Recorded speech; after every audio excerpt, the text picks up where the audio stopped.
know me, I like to have recipes that work in a multitude of ways and that can also be waiting for me whenever I need a last minute dinner. So this is a really good one to have on hand. They're easy to prep, easy to freeze. Meatballs. So I'm going to use ground beef. You could use ground chicken if you wanted to. You could do a mixture of ground beef and ground pork.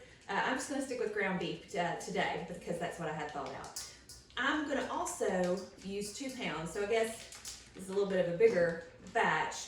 You could do as small a batch as you want. You could multiply it in order to knock a bunch out of the way, and then you have them in the freezer waiting for you. So I've got my 2 pounds of ground beef. You need to have something to kind of bind this together. I have breadcrumbs here. Now I use my own homemade breadcrumbs, which sounds really fancy, but it's not. Here's what I do. I tend to have bread that is left over. Put it in the fridge so it doesn't turn, it doesn't mold. And then when you get a big batch, cut it up into pieces, season it with butter and garlic salt or some Red Ridge Farm seasoning salt, put it in the oven, make your own homemade croutons. Then, when you don't need the croutons, they kind of start getting a little stale.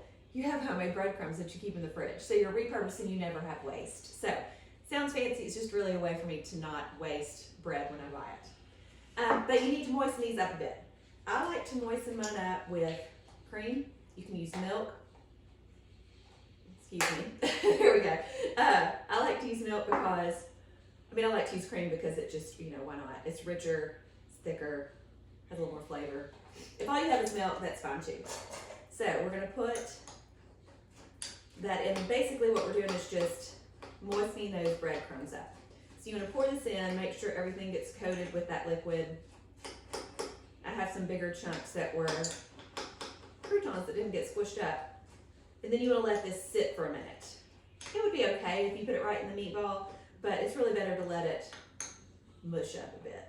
So we're going to leave that to the side. So while that's getting soft, we'll put our other things in here. I like to add Parmesan cheese. Okay, here we go again. Not real good about measuring. I go by handfuls. You don't want too much cheese. It's not that you can't go too wrong. The main thing is you need to make sure this will all bind together. If you get too much stuff, it's just going to crumble apart. But you also want enough in there for flavor that you notice it. So I'm going to probably put about, I'd say ½ a cup per 2 pounds of meat. And then you want an egg. Once again, these are pasture-raised eggs from Bradford Valley Farm. That's our neighbor farm. Some of these eggs, you can see the difference. There's quite a big difference. So I'm just going to use one of these bigger eggs for the 2 pounds of meat. If they're smaller eggs, then you might wait. You might just use 2. Excuse me, I can remember what I was saying. Bigger egg for 2 pounds of meat, 2 smaller eggs, or if you're going to obviously multiply this, then you're going to use more. That's your binding agent. Now, for seasoning, I like to keep it really, really simple. Garlic salt. I'm not measuring. So, once again, I would err on the side of caution versus overdoing. So what I tend to do is I just sprinkle over the meat. And once I feel like the surface of the meat has been covered well, then I feel like I'm good. I'd say that may go to ½ a teaspoon per pound, so probably a teaspoon of garlic salt. Once again, you're going to be using these with other things like a spaghetti sauce for pasta meatballs. You might do a meatball sub. You're going to have other flavor in there. So yes, you want it to be flavorful, but you just don't want to go overboard. Don't push it.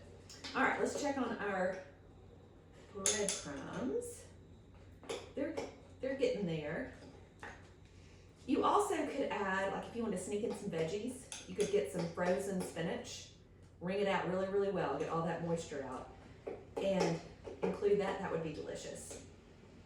Okay. Now, I'm not exactly sure how much I'm going to need. I'm going to start with about half, which would be equal to about a ¼ cup of the breadcrumbs. Now, here's the deal. The easiest way to mix them is your hand. So take your ring off. You don't want it to get gooey.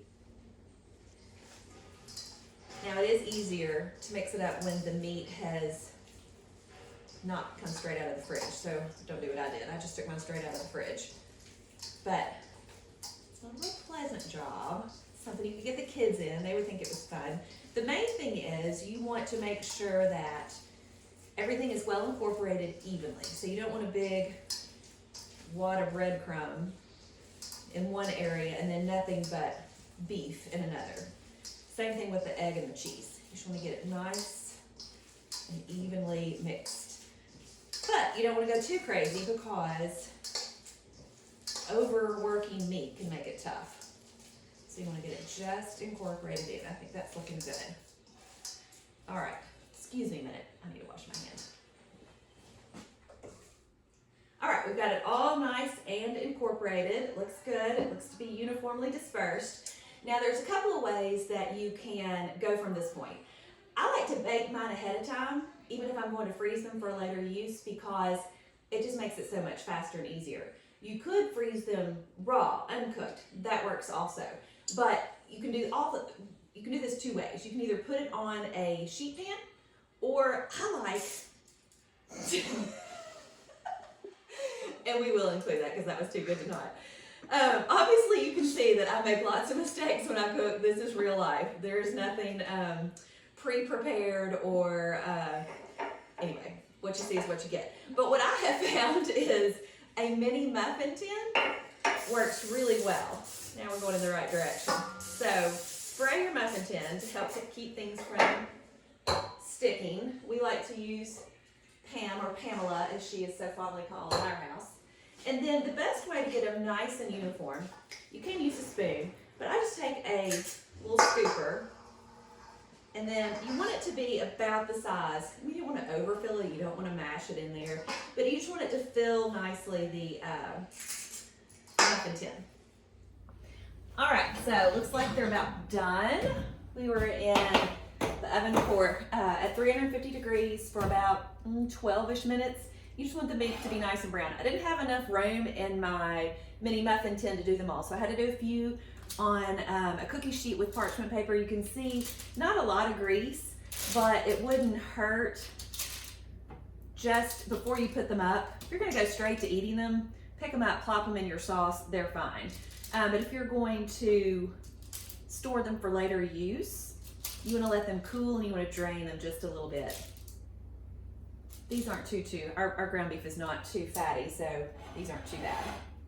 All right, and then over here, same thing. We're just gonna pull them out. Let them cool. So you have a couple of choices. You can either go ahead and put them in some sauce. If you're pulling them straight out of the oven, they're hot, they're ready to go. You can put them over your pasta, spread over some sauce, delish. You can mix them in some sauce, put them over in a hoagie bun with some mozzarella cheese, sandwich deliciousness. Or if you want to have some stored for later use, when you have a night that you need a quick and easy dinner, get you a good solid freezer bag, pop these in after they're cool.